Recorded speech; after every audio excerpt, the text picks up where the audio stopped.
In today's video, I'm going to teach you how to bring an element to the front in Canva. If you're working on a design in Canva and one object is hidden behind another, bringing it to the front is a quick way to fix the layout and make sure the right element stands out. This is especially useful when you're arranging text, images, shapes, stickers, or other design elements that overlap on the page.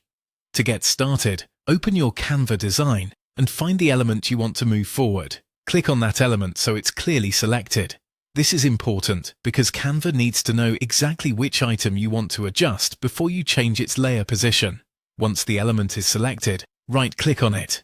This will open a menu with several options related to that object.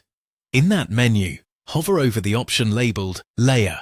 When you move your cursor over Layer, another small menu will appear with more positioning choices. From there, select Bring to Front. As soon as you click it, Canva will move that selected element above all the other overlapping items on the current page. This means it will now appear in front of anything that was covering it before.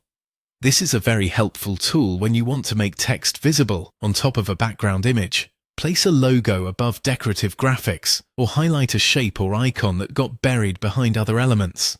If your design looks crowded, adjusting the layer order can instantly make it cleaner and easier to read. One useful tip is to take a second and confirm that you selected the correct item before right-clicking, especially if multiple elements are close together.